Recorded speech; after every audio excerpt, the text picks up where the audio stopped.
to take the exam. Now, they didn't offer all Regents exams last year, but they did offer English, algebra, biology, and earth science.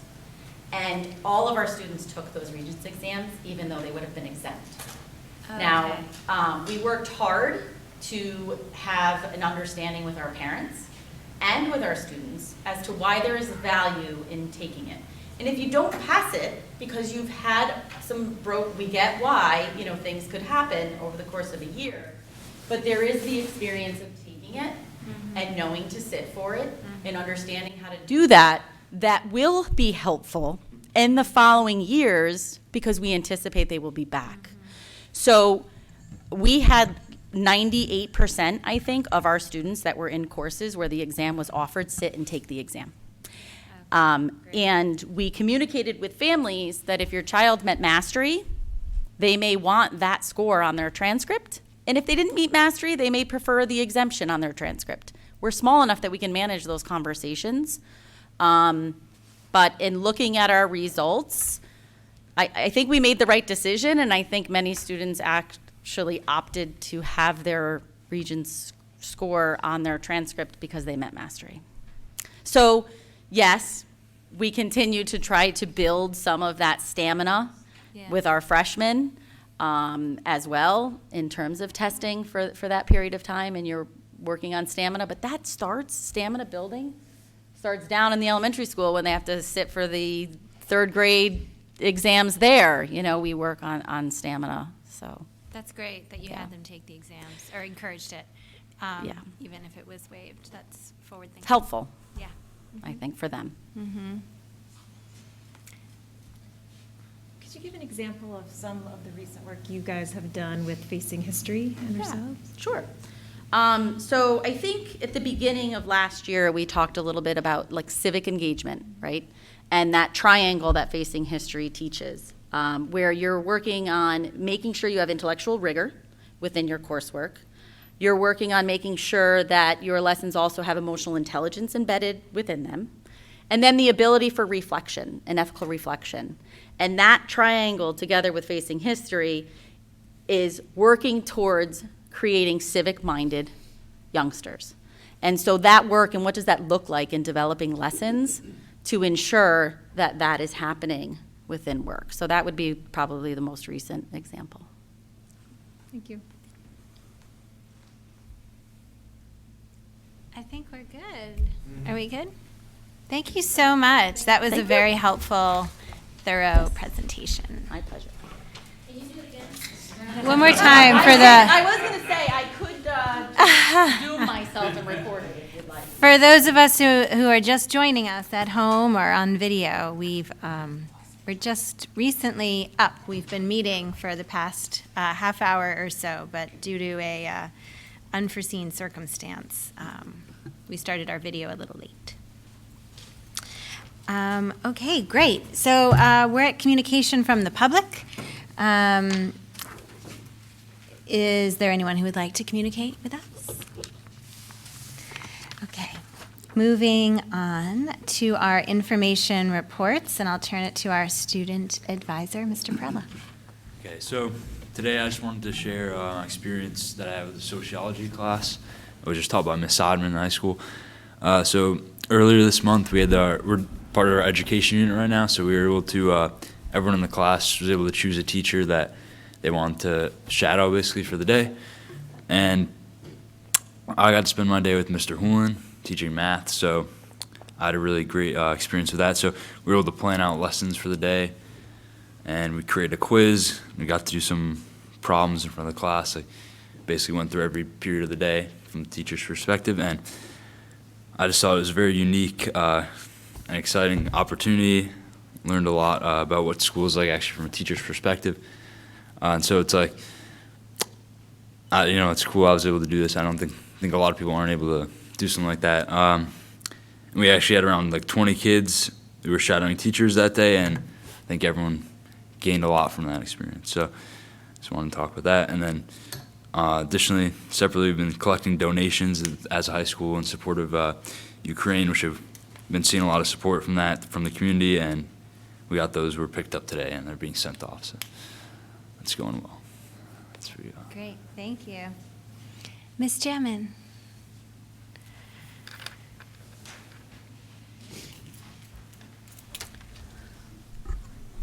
Good evening. Oh, it's loud today. It's on now.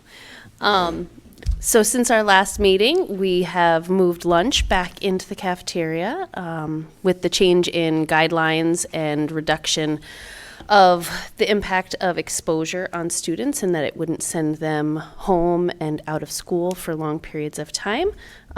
We had an opportunity to do that, and our kids are back in the cafeteria using our cafeteria tables. So that's been exciting over the last, I think this is the second week we've been in the cafeteria. Our third graders had a visiting BOCES program from PNW BOCES through the Environmental Education Center to come in and work with them on a program called Cooperative Kindness. So they came in, we ran 3 programs, and it really emphasized a lot of those skills that we're talking about as the Haldane essentials of inclusiveness, cooperation, problem solving, kindness, and how to handle frustration in a positive way with your peers, which, with COVID restrictions and separation and last year not sharing supplies, our students have had less practice with some of those skills than they would have in previous years. If you think about our third grade in particular, closing during first grade, not having cooperative groups or shared supplies in closing in first grade, not having shared supplies in second grade, they're really coming to terms with some of that in different ways than a third grader would typically be encountering. So it was a really great program and gave additional practice and instruction on some of those soft skills that our kids can use. Our kindergartners went to Taconic Outdoor Education Center for a maple sugaring trip that also incorporated some wilderness hiking in the snow. That was really exciting for our teachers and parents and students, but everybody had a grand time, and they came back with many stories about their in the eyes of kindergartners, harrowing adventures in the woods. So it was really good to see them right afterwards and their big eyes about the climbing and exploring that they did. So the chance to be out and about and having visitors back in and our kids going back out on these trips has been really exciting this year. Another return to past practice that has been exciting is our 5th graders have auditioned and are in the midst of rehearsals for our musical. So we were supposed to put on Annie in 2020, I think 3 weeks after we closed, so closing the middle of March. The production would have been the beginning of April, and we weren't able to pull it off. I know we had done the high school play, through recording, but the elementary just hadn't reached a point where we were able to do that. So it had been canceled, and we were able to extend the license. It's a new group of kids, obviously, with our 4th and 5th graders now being in middle school that were with us in 2020. But Annie Jr. is on, and I believe your next board meeting would be April 5th, so it'll be the day after your board meeting. So that'll be exciting to see. Tomorrow and Friday, we have parent conferences. Spring conferences at the elementary aren't for every student. It's as needed. So if there's a concern, if there's a family concern, or if there's a teacher concern, or just an issue that requires sitting down face-to-face, again, we're able to bring our families in person, which is great, especially when you're communicating about growth or an area where a student struggled. I think those conversations always benefit from being in person, being able to sit down and talk to each other. So tomorrow night and Friday afternoon, the elementary is on a half day on Friday, so we will have parents in the building for a variety of conferences as needed. One thing I want to just highlight that we've really utilized this year is the P&W contract for translation services. We use them in the fall for our conferences for families that need it, and they're coming back for these conferences. And that, too, has really helped with parent communication. So having somebody who is able to come in, sit with the families, who is a professional translator and has that experience of being able to do it in real time. The families and teachers both said that it really made facilitation of those conferences a lot better. We would often have teachers who were maybe bilingual sit in on them, but it's not what they do in and out of every day. So it's really elevated the level of conversation. So I'm excited for that tomorrow as well. Ms. Jamin, I just wanted to thank you for your work with the cafeteria placement issue and commend not just you, but also the cafeteria staff and the custodial staff, because I know, and the other teachers and aides that are helping with that it's been a challenge for many people on many layers to having lunch in multiple spaces. And so just a thank you to you and to the staff for I'm sure seeing Mr. us Walsh through, will seeing be us able to through that. commend. Mr. Walsh, thank Yeah. you to your staff as well. And it occurs K-12, which is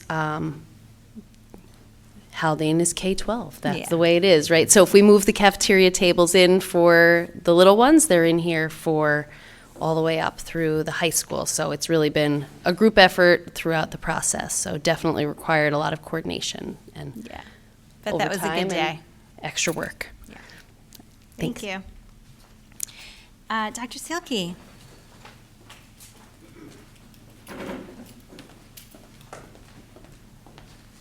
Good evening, everyone.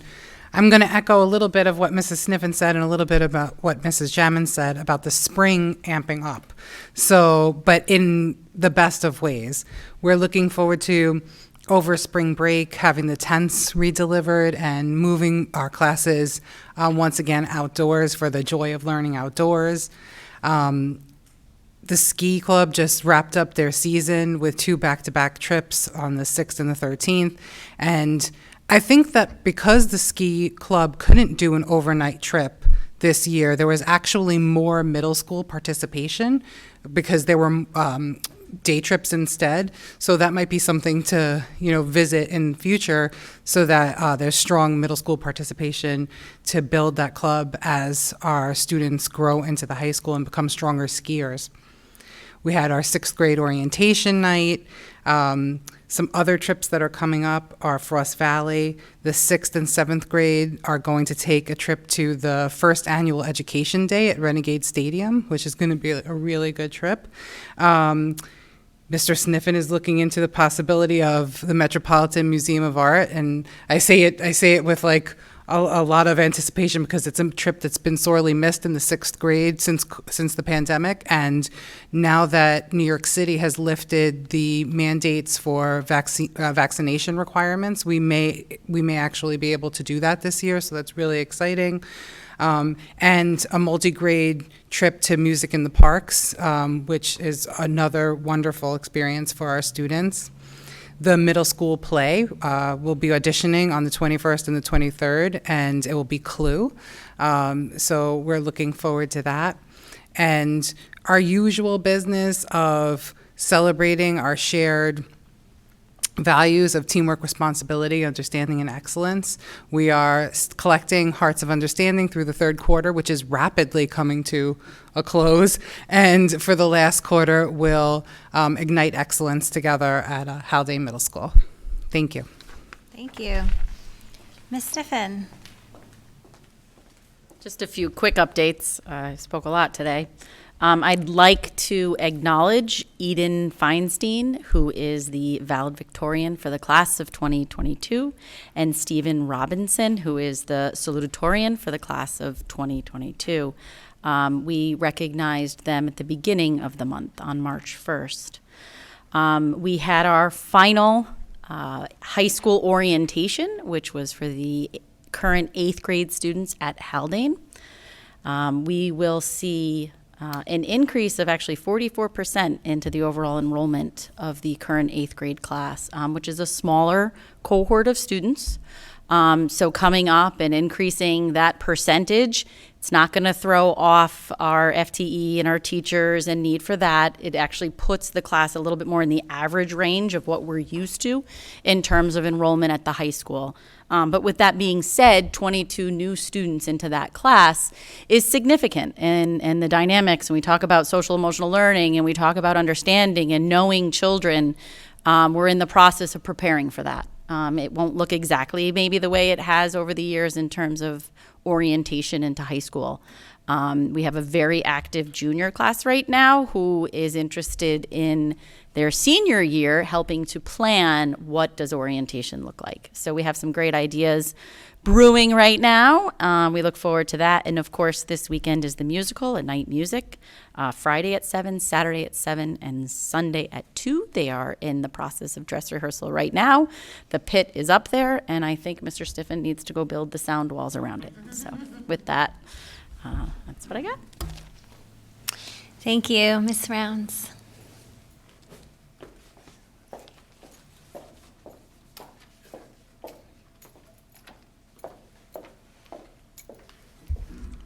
Good evening.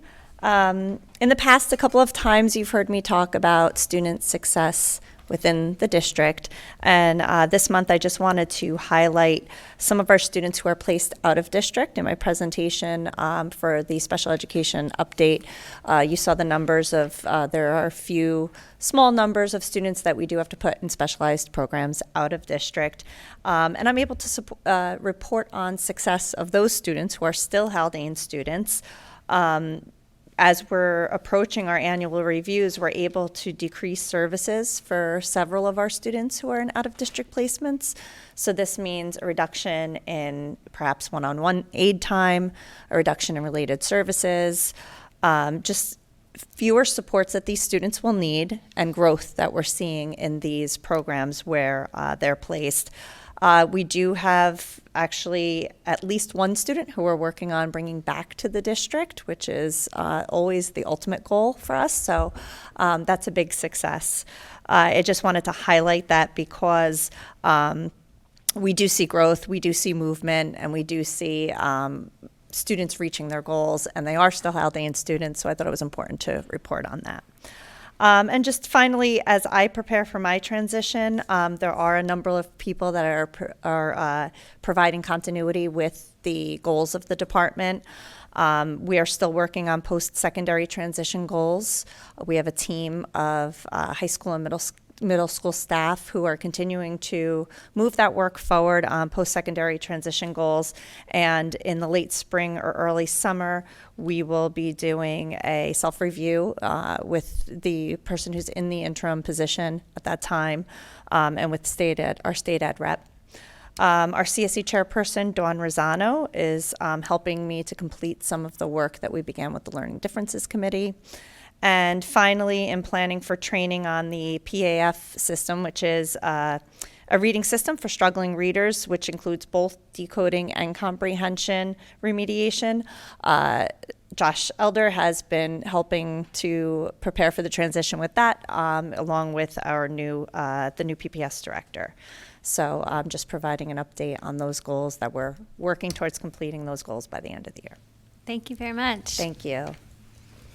Mr. Elder. Good evening, everybody. Said it before, but tomorrow I have the pleasure of going up to the SUNY New Paltz Mid-Hudson Job Fair, where I'm going to represent Haldane and meeting with over 20 prospective teachers that we've scheduled throughout the day from a variety range of programs, whether it's early elementary, literacy, special education, counseling, and social studies. Provides a great opportunity to continue to build our network of individuals that we see on a proactive basis in case there are any vacancies that do arise. And also provides a great opportunity to continuously explain and communicate our mission and values to people who are out there in neighboring colleges and universities. So I'm excited to continue to do that work. Additionally, as Ms. Rounds had said, The Office of Human Resources is also active in coordinating the search and the hiring process for the next Director of Personnel Pupil Services, a process that is already underway.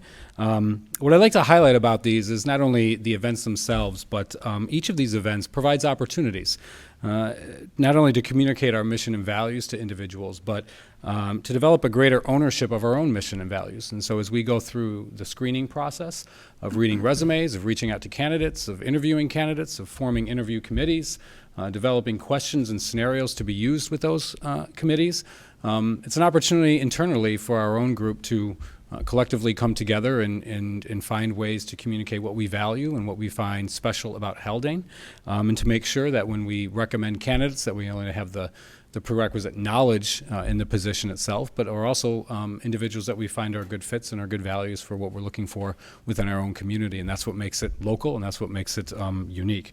So I look forward to collaborating with individuals in the learning community in the design of a process which hopefully culminates in recommending a candidate who aligns with our mission and values. Thank you. Thank you. I believe Mr. Cowan is not here this evening. He's at a conference. That's Is that correct? He's at a state-level conference. I know he regrets not being here. Mr. Cowan was planning to highlight some of the accomplishments of our student-athletes from the winter season. They're listed there for the board's reference, but we will ask him to do so at the next meeting because I know he takes great pride in publicly acknowledging our student-athletes, and we'll do so in April when we meet again. Very good. Mr. Walsh. Good evening. I started my monthly report by saying how we're in the middle of this shoulder season, the transition between this winter and spring, and it was on no greater display than these past couple days. Last week, I had two maintenance personnel working side by side, one prepping a snowplow and the other prepping a lawnmower. But that's where we find ourselves when we've started our spring projects, campus beautification, preparing the fields for spring athletics, as well as some campus repair due to plowing and winter operations. Joe Lombardo Plumbing and Heating, they're the contractor that's on site for the capital mechanical project. They were on site over the midwinter break, replacing water heaters for the main building. We had 4 water heaters that served this building. 2 were non-operational. 2 were well on their way to being non-operational. They were replaced over that short break and were placed back in service and are currently operational. In regards to the campus master plan study, the district received 3 proposals from architectural and planning firms. Those proposals are currently under review. We've invited those firms back to campus at the end of March, the end of this month, to conduct an interview and a presentation of their RFPs, and we look forward to that presentation having more to report after they take place. That's all. Thank you. Thank you. Okay, great. We're going into consent agenda minutes. May I have a motion, please? So moved.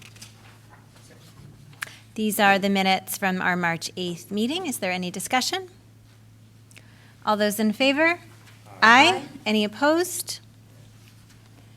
Okay, committee minutes. The Buildings and Grounds Committee minutes from their January 10th meeting, the Wellness Committee minutes from their February 28th meeting are there for review.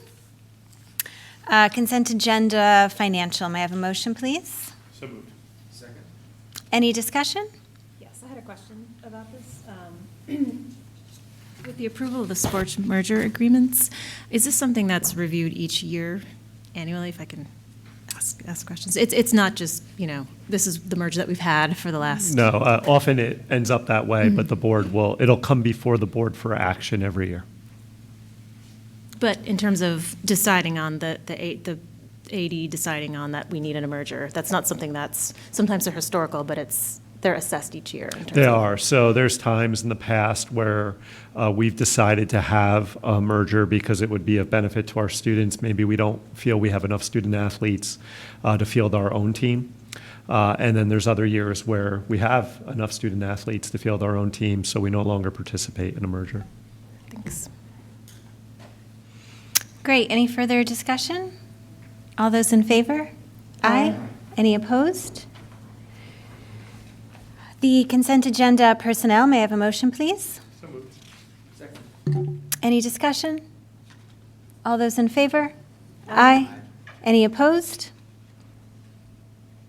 Okay, CSE, CPSE recommendations. Ms. Platt? Be it resolved that upon the recommendation of the Superintendent of Schools, the Board of Education hereby approves the recommendations of the Committees on Special Education and Preschool Special Education as presented. May I have a motion, please? Second. Any discussion? All those in favor? Aye. Any opposed? Okay. The next is a resolution that, Ms. Platt, I don't know if you have to read all of this. I'm sure you'll paraphrase for us. So I'll turn it to you. Be it resolved that, upon the recommendation of the Superintendent of Schools, the Board of Education hereby approves the resolution to include Proposition 2, school bus proposition, in the notice of the annual district meeting on May 17th, 2022. May I have a motion, please? So moved. Second? Is there any discussion? I believe this is a roll call vote. Go ahead. President Daly? Yes. Vice President McNall? Yes. Trustee Clements? Yes. Trustee Headland? Yes. Trustee Valentine? Yes. Thank you. And we get to do the same for our annual budget. So I'll turn it again to Ms. Platt. Be it resolved that, upon the recommendation of the Superintendent of Schools, the Board of Education hereby approves the resolution calling for the annual district meeting, vote of propositions, and trustee elections on May 17th, 2022. May I have a motion, please? So moved. Second? Any discussion? Okay. President Daly? Yes? Vice President McNall? Yes. Trustee Clements? Yes. Trustee Headland? Yes. Trustee Valentine? Yes. Thank you. So we're going into our Campus Master Planning Committee. So I'll have Ms. Platt read the resolution, and then during discussion, Dr. Benante, you can talk us through anything here. Be it resolved that, upon the recommendation of the Superintendent of Schools, the Board of Education hereby appoints the membership of the Campus Master Planning Committee, whose purpose is outlined herein. May I have a motion, please? So moved. Second? I'll turn it to Dr. Benante, if you could just review the charge and the... Sure. So as the board's aware, in previous presentations or discussion, we created a charge letter for this ad hoc committee. The board provided the administration with feedback on the various stakeholder groups who we should solicit or be deliberate in making sure we had representation from as part of this work. So the the district over a 2-week period of time put notification out to the community that the committee was being formed. That included a link to our website, which provided more description on who we were looking for in terms of committee membership. And we solicited that interest electronically. We had a number of community members who were interested in being a part of the committee. I think we were somewhat overwhelmed with seeing how many people were interested, which was great, because I do think that there's going to be room throughout this process for community members to come to be involved. And what I did was really worked with those who expressed interest against the charge to ensure that we had representation in each of the areas that the board had defined in the charge letter. And those individuals are now listed here within the recommendation. And we're looking for the board action on this this evening. We anticipate, just to connect to what Tim had shared earlier, that we have three firms that have bid on facilitating the campus master planning work. As we work through a recommendation to the board, hopefully within the next few weeks, to select one of those individuals to facilitate this work, we will then bring the whole committee together to begin that work with the campus master planning committee. Yeah, and I just wanted to thank all these individuals for raising their hands. It's a very, it's an impressive group of people. It's like a dream team, a very broad cross-section as well. So I appreciate Dr. Benante's work on making sure that there was a lot of different representation and diversity and representation from different stakeholder groups. And I thank everybody, including Maggie and Sean, for raising their hands to participate. I agree. Yeah, absolutely. I agree as well. I just have a processing question. Is this now a committee of the board?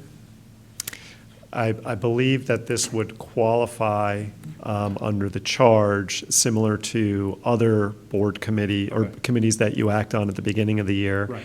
Or end of the year for the upcoming school year, like the district wellness committee and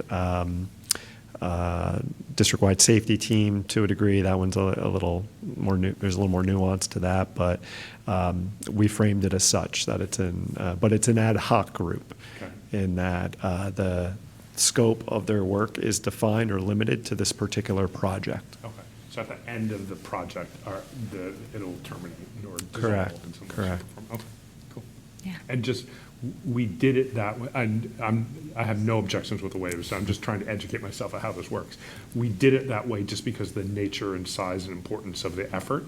Correct. Okay, great, cool. Correct. And I do think I have on April's workshop agenda to provide a more thorough update.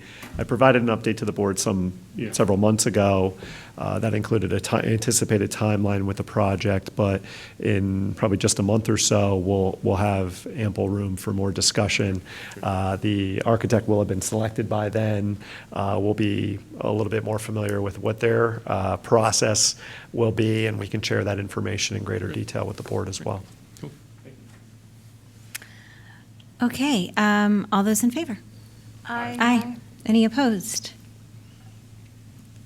Jen, I should have mentioned just one other thing, if I may, that tomorrow a message will go out to the community which draws the community's attention to these individuals having been appointed to this committee. Again, they will serve as liaisons between the broader Haldane community and our school district and this work. So you should see that come from our office tomorrow. Great. Thanks. Okay, is there any further communication from the public at this time? Okay, then we'll go into our board committee reports. Actually, now I'm wondering, do you think we'll put a board committee report, like number 3 is Campus Master Plan Committee? That would probably be a good idea, and I can talk to Sean and Maggie about providing an overview of the process. That might be a good idea. Month. It'll continue to move along and progress. That I Yeah. think would work, but Okay. work through that. Policy committee update, hot off the press, because we just had a policy committee meeting before this meeting. Peggy, do you want to share? Yeah, I think the update is similar to what it's been in the past. We continue to make progress reviewing the policies as well as reviewing and discussing the policy updates that we get from Erie BOCES. The work is going well.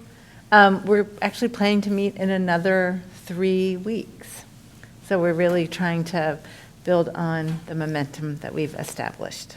Yeah.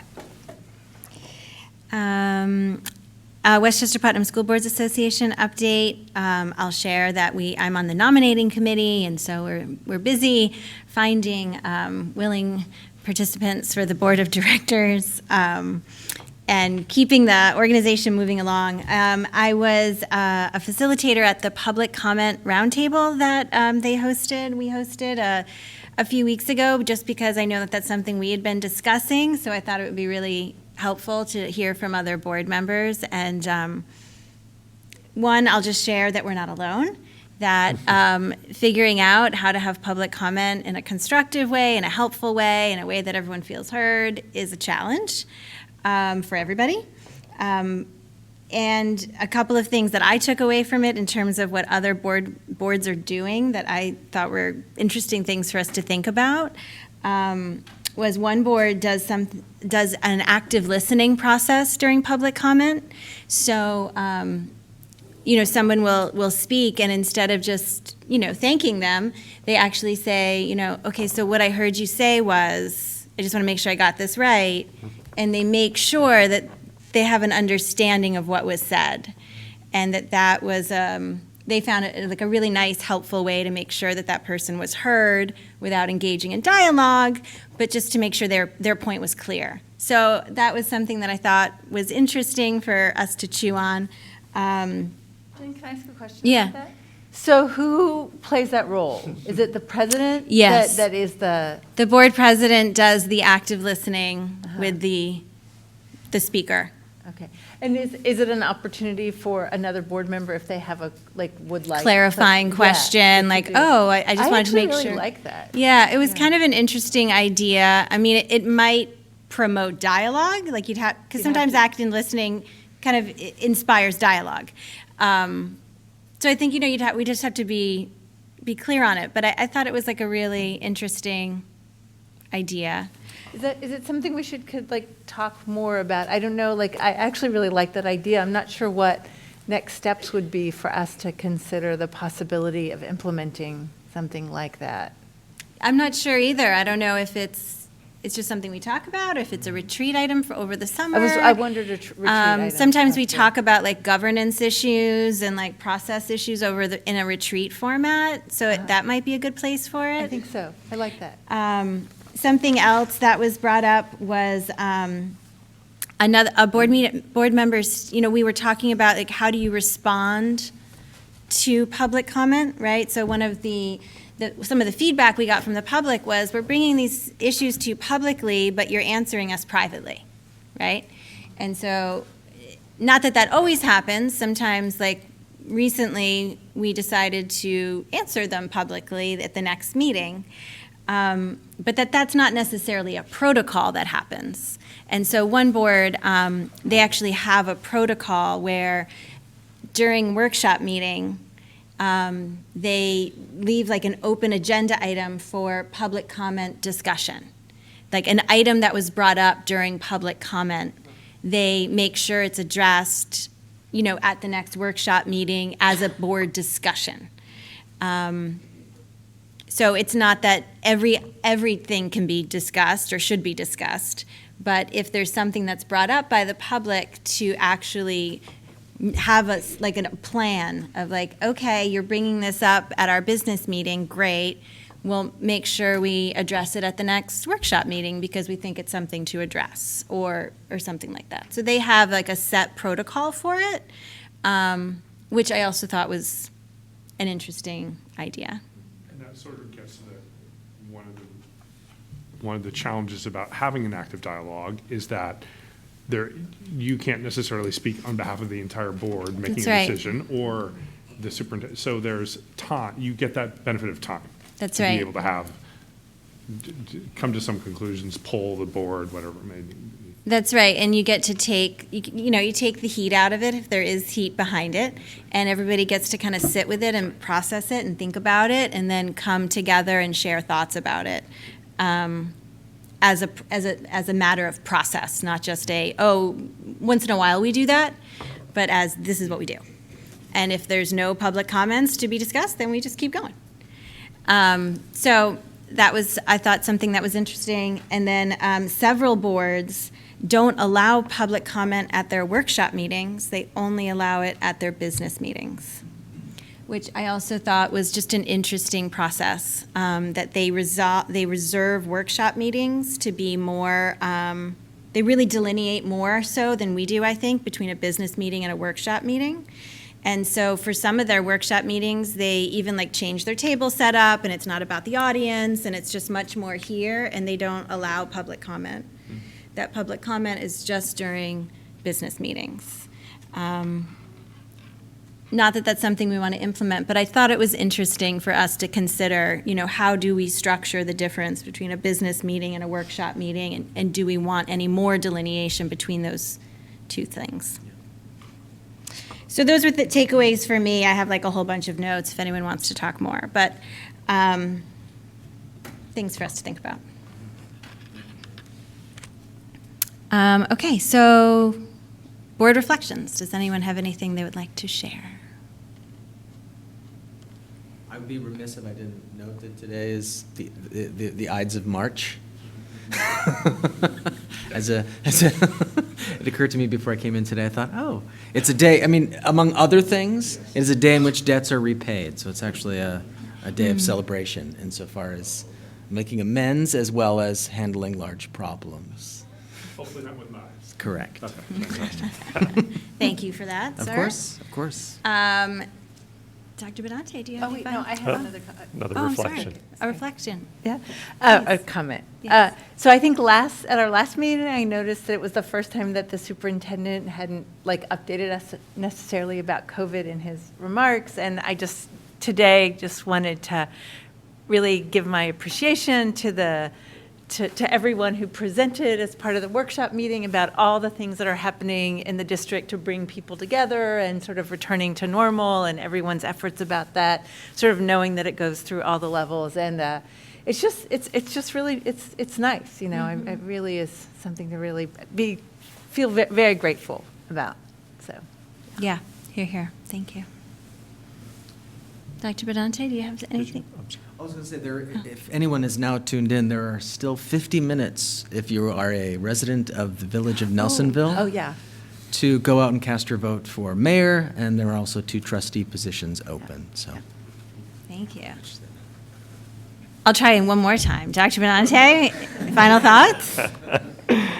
Just one, I'd be remiss if I didn't mention, I believe, Mrs. Reynolds, this is your final meeting with us, if I'm not mistaken. I think you alluded that subtly before, but one thing I just wanted to express an appreciation for Tara, not only for her years of service as a director, but as our school psychologist for many years. I just want to draw our attention to that. And also, one thing I appreciate and have appreciated about Tara over these last 2 years as it relates to our board meetings is that Tara really has purposefully centered a student story in some way, shape, or form in many of your reports. And I think that's really served as a model in making sure that we just keep the students at the fore of our decision making. And I know you have in your work here, and congratulations to you once again. And we wish you the best of luck for what comes after Haldane for you. But congratulations there. And those are all the final remarks that I have, Jen. Okay. Then I would like to make a motion to adjourn. May I have a second, please? Second. All in favor? Aye. Aye. Any opposed? Okay, thank you very much.